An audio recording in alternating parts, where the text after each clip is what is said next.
welcome everyone to Do Believe on PTN, and thanks so much for being with us here tonight. Donna, my co-host, won't be with us tonight. She is not feeling well, so I will be the interviewer tonight, and I'm Noreen, your host. Now tonight we have a great guest with us. We have Mike Ricksecker. Now Mike has been featured on Animal Planet. It's called The Haunted on Animal Planet. Mike does paranormal investigations. He's a historian. He's into the paranormal. He has been interested in writing since he was in the second grade, which is totally awesome. How many second graders do you know that want to write? And he has written several books. So everybody, why don't we welcome Mike to the show? Thanks, Mike, for joining us. Thanks for having me, Noreen. I really appreciate it. I know you've been interested in writing since the second grade, which is so unusual. I've never heard of that before. And you started out writing, detective stories? Right. I started writing detective stories. I was really into the Encyclopedia Brown books, and so I was trying to mimic those. And so I wrote a lot of little mystery short stories. I had a couple of little haunted house tales as well in there, and then a couple about the Revolutionary War, which was completely different. But I wrote those in second grade. My teacher forwarded those on to the principal and to the school board because they liked those stories as well, and I was doing that. And I can honestly say I gave my first autograph in second grade. Oh my God! Really? Yeah, it was another girl in the class. Wow, so you were popular since the second grade. Holy cow. Now, what made you, why were you interested in that? I mean, how many second graders are interested in the paranormal? Yeah, well, it was I guess a little different. I mean, back then it wasn't so much the paranormal as it was. I was just interested in writing, being creative, making little stories. It was more mystery back then, and I did have a couple of haunted house tales. It became more, straight up paranormal as I got older. Once I got a book as a present from my mother. It was Yankee Ghost by Hans Holzer, and she gave that to me as a gift as we were moving out of Massachusetts. And they had a lot of, it was a way for her to give me an appreciation of where we had been, but from a different angle with the ghosts. And then, as I got into high school. Looking at your website, and now you have several sites. Now the one that has your bio and other information and your books, and also where somebody can watch this episode of the Monster in the Closet from The Haunted, that's on the main one, isn't it? MikeRicksecker.com? MikeRicksecker.com, right. That's my main website. That has all the videos. There's a couple of excerpts from my books there, and then there's merchandise and things like that out there as well. Now, Mike, you've written several books. Where did you get all your information for all these? I know you go into legends and the hauntings. So, how did you go about gathering up the information for these books? That's a lot of research. I utilize a lot of different resources, both physically and online. Went to a lot of libraries, historical societies, visited a lot of locations, talked to a lot of people. Hit a lot of online resources. I even dug into old books that were 100 years old to find stories in real history behind these different locations. So it really just depended on the location where I was going to be getting this information from. Now, some of these, did you actually go out and check it out yourself? Some of the really interesting, maybe scary ones? Oh yeah, most of them I did. History and the paranormal. Sure. Well, I believe that history plays a key role when we're investigating the paranormal because, we go into these locations and we're investigating and we're coming across something that had once been alive, that once been a human being. And this entity, has a history to them. Depending on location, they could be, from the 1800s, 1700s, whatever. But, the way I usually start off my presentations is, I'll ask, okay, who here investigates the paranormal, and I start talking about EVP sessions, and or when people just walk into a room and they start saying things like, well, can you move an object? Can you hit me? Can you slam a door? All these different things. And, to me, the ghosts in those situations are being treated like, almost like guinea pigs, like, showing me something, like a circus act. And a lot of investigators haven't taken the time yet to just simply introduce themselves. You won't just walk into somebody's home and say, hey, slam a door, make a noise. No, you say, hi, I'm Mike, this is, whoever else is with me. It was a pleasure to meet you. And just start a conversation.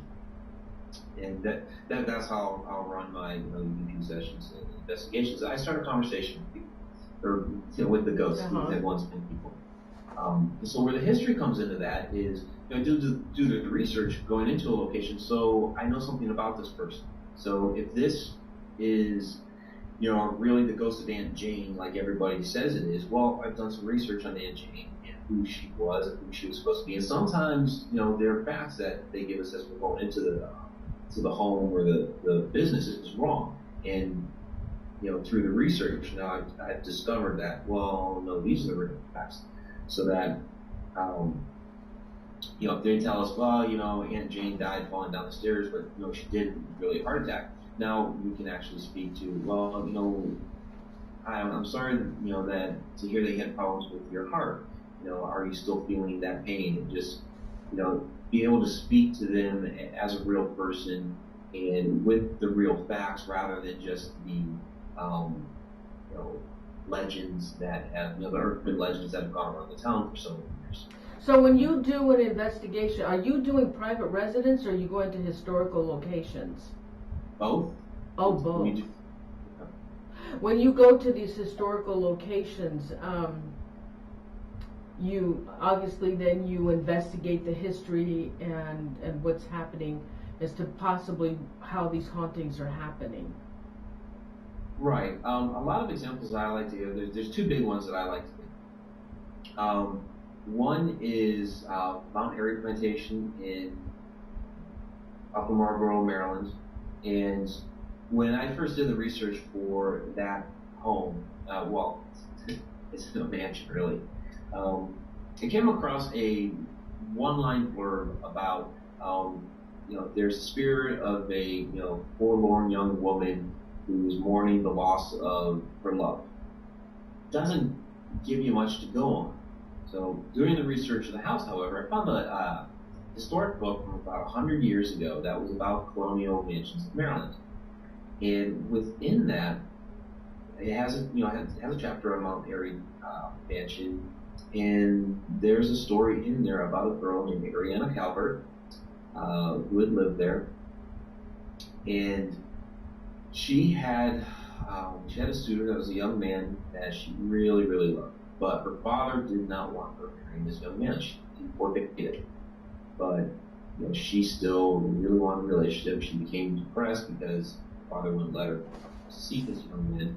So the father, Benedict, deducing that the girl was not going to get over this young man and he was still in the area, sent her away to Annapolis to live with her sisters. Her sisters tried to find her more suitors to call upon her, but Ariana turned every single one of them away. And as time went on, she grew more and more depressed and her health started failing. Well, one year, Benedict passed away, and her mother took pity upon the girl, brought her back to Mount Airy Mansion, and said, okay, well, I'll go ahead and I'll let the young man call upon you. Well, the problem was Ariana's health had deteriorated so much that she actually died. And so this is the spirit that is, one of the spirits, in any case, that is haunting the home.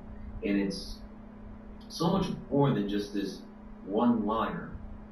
There's a real, sad, but there's a real story behind this girl that's talked about. So you go there and you can actually now have something to really talk about with the female spirit that's there. The other one I like to talk about is the Skirvin Hotel in downtown Oklahoma City, which it's more famous for being the place where the New York Knicks got scared out of. Before they'd come in and play a basketball game against the Oklahoma City Thunder, and a couple of the guys got scared out of their rooms. Oh, really? Loss. Yeah, they blamed their loss on the ghosts from that night. And what was the mansion's name again? The mansion was Mount Airy Mansion. Okay, I don't think I've heard of it. Yeah, it's in Upper Marlboro, Maryland. Wow. So, do you travel to different states to do your investigations, or do you stay local? I've been around to a number of different places. When I was in Oklahoma, we would do investigations in Arkansas, Texas. Arkansas. Let me ask you about Arkansas. Now, you didn't write anything on Arkansas, but I understand that there's the Goat Man in Arkansas, and they got some pretty scary things up in the Ozark Mountain, in the Ozarks. Yeah, Goat Man is that's a legend of the Ozark Mountains. I haven't really investigated much at all on Goat Man. There's a couple places I investigated out in Arkansas. There's a old sanitarium up in Boonville. It's kind of like the Waverly of Arkansas. And then Fort Chaffee, which unfortunately burned down last year. We were the last team to investigate that. Oh, location. that sounds familiar. I know that name. It burnt down? It burned down, yeah. Ghost Adventures investigated that. Oh. Only a couple teams that have really been in there. RPRI was the big team that had been in there a lot. They were the team that was on the episode. A couple others, and then us. We were the last ones to investigate it. Oh my God! And it burnt down. How sad. Yeah, it really was. We got some good evidence on that, and I actually have a video which is accessible from my website. It's called Paranormal Roads to Fort Chaffee, and there's some good EVPs on there, and then a dancing ball of light that comes right up to the camera. Oh wow! So okay, can you give us some stories about some really good scary stories about some really good hauntings, or maybe some myths and legends? Sure. Well, the one I was going to talk about, the Skirvin Hotel, is the legend of Effie. Now, her story is that she was a chambermaid that worked at Skirvin Hotel in the early 1920s, and she had an affair with W.B. Skirvin, who was the proprietor of the hotel. So they had a love child together, and because he didn't want this to be known that he had a love child with a chambermaid, he put her in the top story penthouse of the hotel for her to live, and along with the baby. Well, she grew very depressed up there, so she was not allowed out, and actually jumped out the top story window with the baby, and fell to their death. However, there's a little problem with that whole story and legend, in that nobody's ever been able to find any proof that Effie actually existed. And you go back through the records, and there's no story whatsoever of a woman and child falling to their death out of the top story window of the hotel.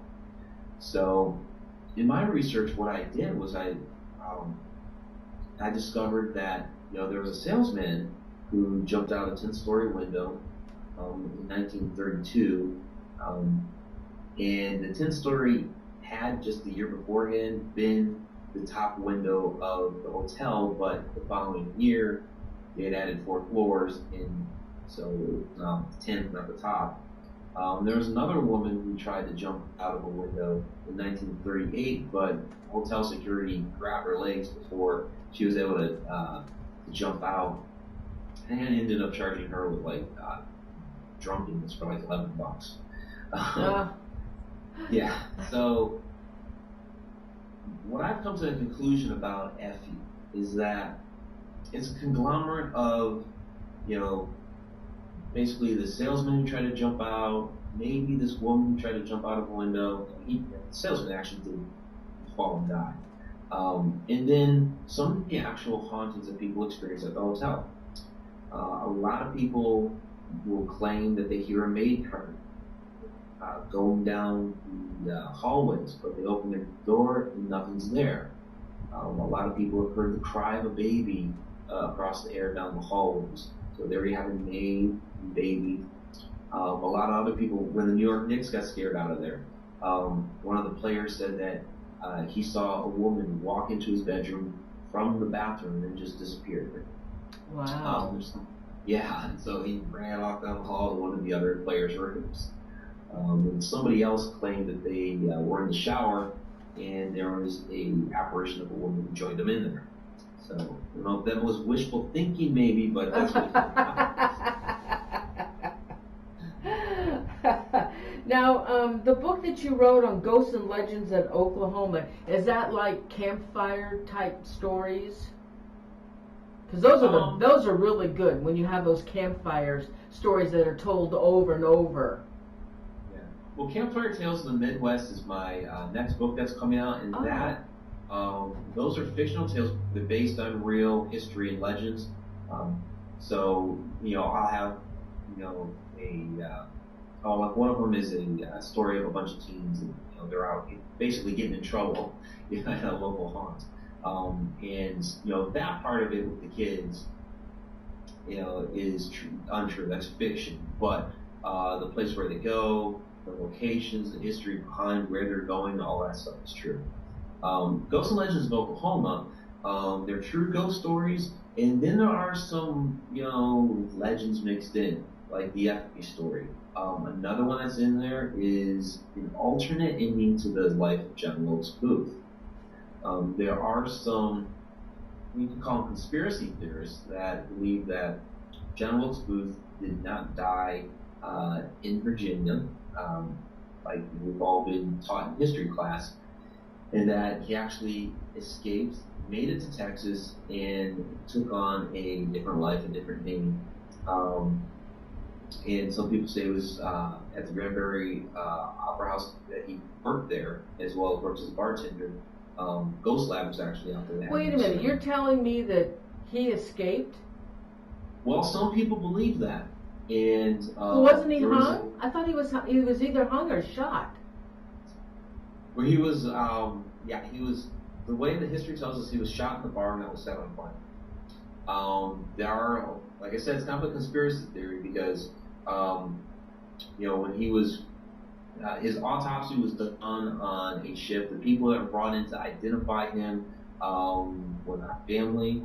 It was, there were some questionable things about what happened. I'm not saying I believe it, but I'm just saying this is, a legend that's out there. After the Granbury Opera House in Texas, he had also just befriended a lawyer there by the name of Bates.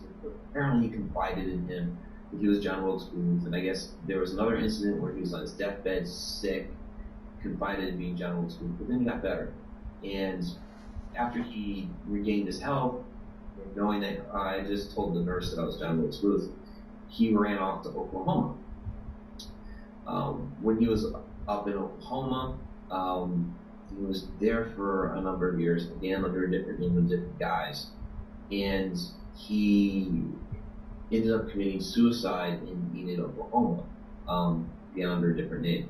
And this lawyer Bates came in to identify the body, said, yeah, this is the guy in Texas.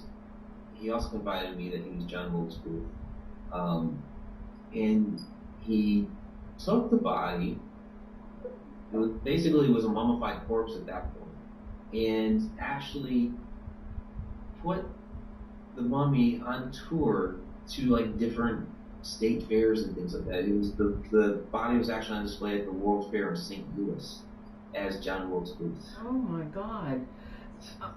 Pretty crazy. I've never heard that story. I've never heard that story. It's a little different. Oh my God. Wow. So, what are the famous urban legends of Maryland? I don't know if I'm not familiar with Maryland because I know about Chicago and then they have Bloody Mary. But what are some of the famous urban legends of Maryland? Urban legends. Okay, one would be Big Liz. Can't remember offhand the county. Big Liz was a servant woman of a wealthy man. I can't even remember his name offhand. But this was during the Civil War, and he had soldiers coming into his area. He decided he was going to go and put all of his money and possessions, valuable possessions, in a chest and buried out in the swamp. Well, he had Big Liz, who was a very large African American woman, dig this hole out in the swamp and put the chest in there, and then he realized, well, wait, she's going to remember where this is buried. So he decapitated her and buried her there with the chest, and buried the chest. Well, he got home later that night, and as he's laying in bed sleeping, he wakes up, sees the headless image of Big Liz coming toward him, and he runs and jumps out the window to his death. Oh. Now, of course, the question is, how do we know that since he was the only one in the bedroom that fell to his death that he actually saw Big Liz? I don't know. But yeah. There are a lot of treasure hunters that go out to that swamp looking for his chest of valuables. Okay, the viewer, I think it's Mike, Sacktown Cuz is Mike from Sacramento. He wants to know, have you seen any Bigfoot sightings in Maryland? In Maryland? Yeah, isn't that where you're from right now? Are you from Maryland? Yeah. Okay. Right now. What about Bigfoot? Bigfoot's a lot bigger around Oklahoma. They have a Bigfoot convention out there every year. In Maryland, I haven't really heard a lot about Bigfoot here. You can get the Snallygaster from the western part of the state, stories about that. But yeah, Bigfoot was bigger out in Oklahoma, as well as a lot more things like UFO sightings and things like that. Do you ever get into anything in your books? Do you ever write anything about Bigfoot or UFOs?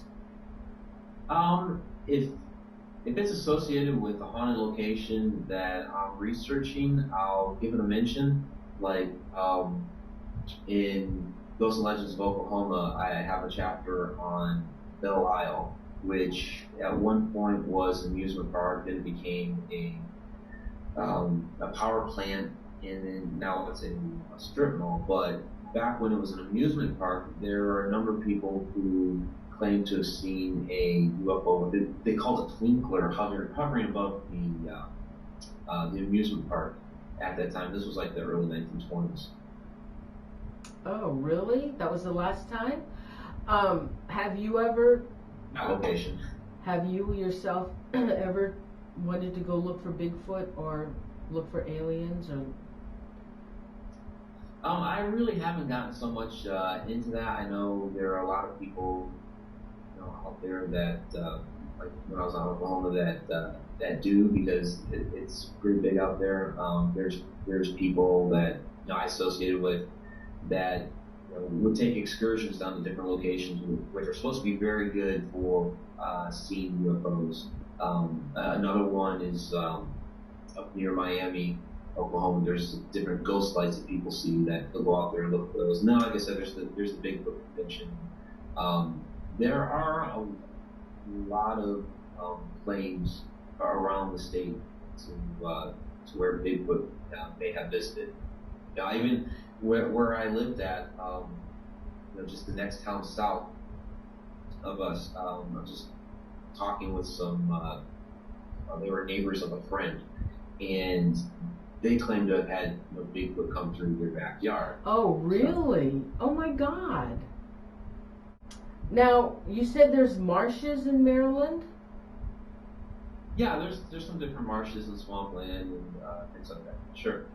Now, okay, so there are some states that have monsters that hang out in the marshes, like there's the Boggy Creek.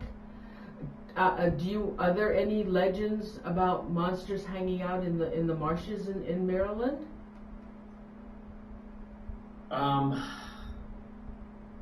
Offhand, I don't recall. The one that comes to mind was the Snally Gash. That's more out in the western part of the state, where it's a bit more mountainous.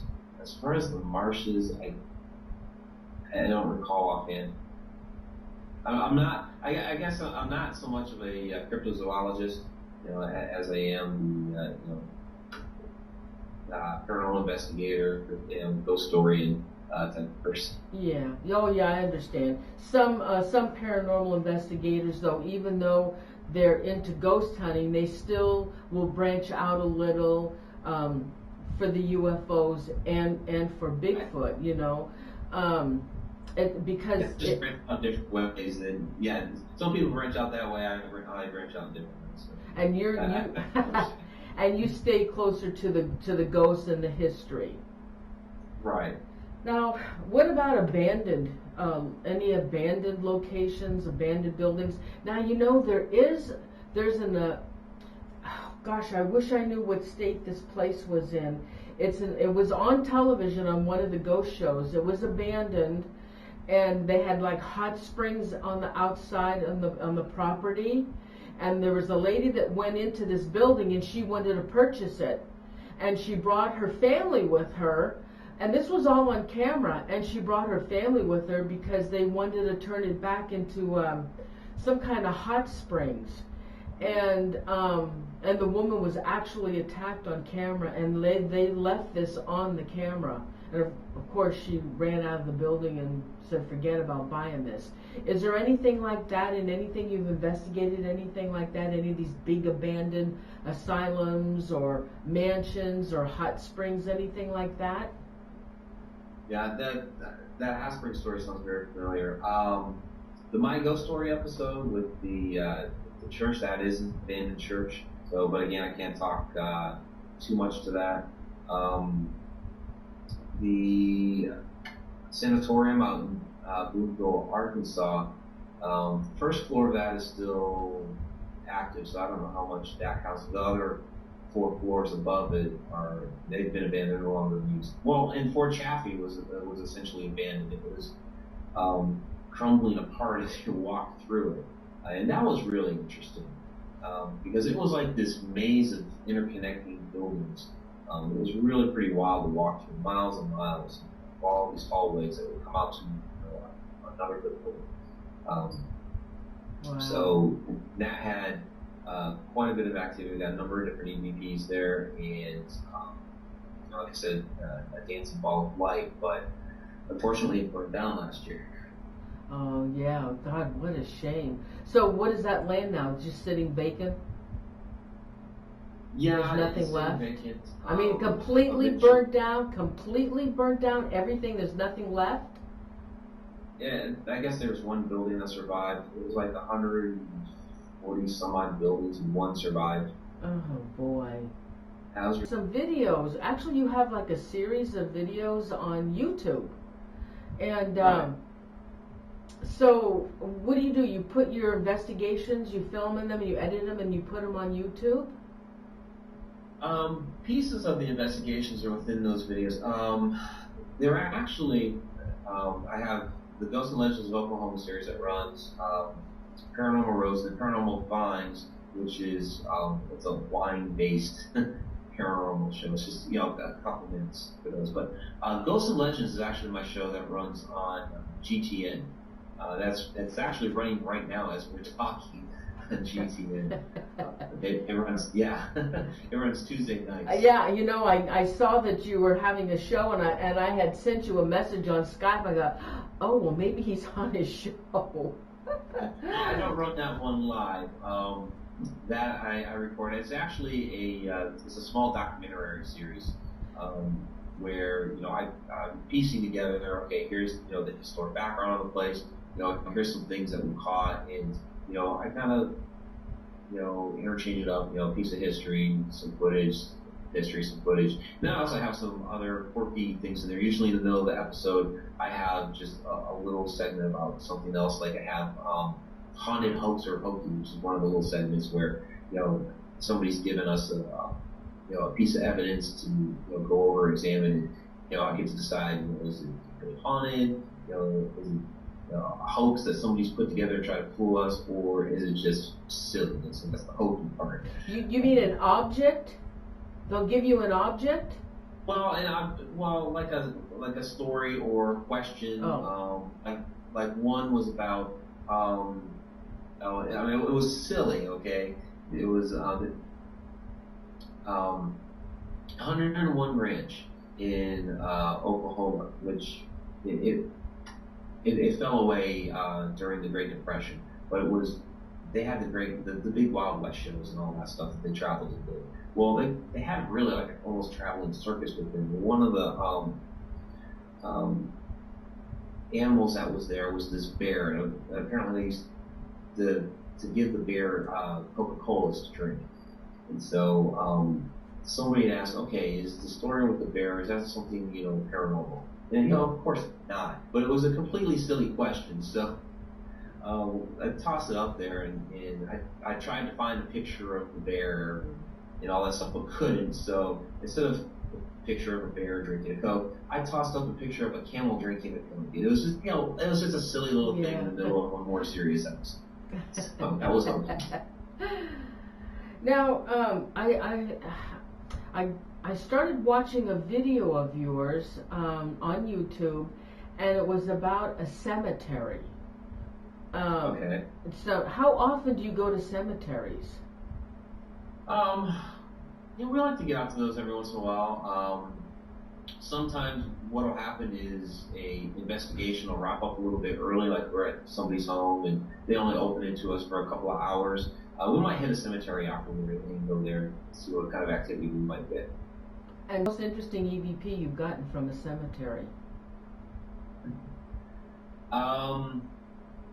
That's actually going to play into the my Ghostorian episode. Oh, come on! We might not even see that series. Okay. Come on! I'll tell you what the EVP was. Okay. And I'll let the show tell the story. You know what? I won't tell that one. But what I'll tell you is a different one from that same cemetery. I'll let the show tell the more interesting. But another one from there was we were like in the middle of the cemetery, just kind of like doing a sweep, and we're just looking at the headstones, and I noticed one was the name was John Allen, and I'm looking, I see John Allen, and there's John L. Allen, and you notice that, and then behind it is another headstone, John Allen. Looking between the two, I'm like, this is the exact same guy, two different headstones. One was from the Navy. And so I was talking with another investigator. I'm like, hey, Dustin, check out these headstones. They look like they're for the same guys. Like, here's John L. Allen, and then this one looks like to be one headstone they got from the Navy again, John Allen. Well, and Dustin's like, yeah. But then, as I'm saying, something about the headstone from the Navy, there's an EVP that comes over my recorder that says, correct. That's a male voice, older gentleman, correct. And so it's like he's affirming what I kind of put together about the headstone being related. Awesome. Now, you've been involved in paranormal investigating for how many years? Actually, actively investigating probably about 4 years now. I've been doing research in history and paranormal and all that for quite a bit longer. Although I will say my very first paranormal investigation was back when I was in high school. I just didn't realize that's what I was doing at the time. Oh, not many of them do. We were at a friend's house, and she was telling us about how in her bedroom, anytime that she would put something on her wall, the one wall in her bedroom would always fall down. And she was like, "Yeah, I've got the cemetery out in the backyard, and the house, the front of the house looks like Amityville, all this other stuff."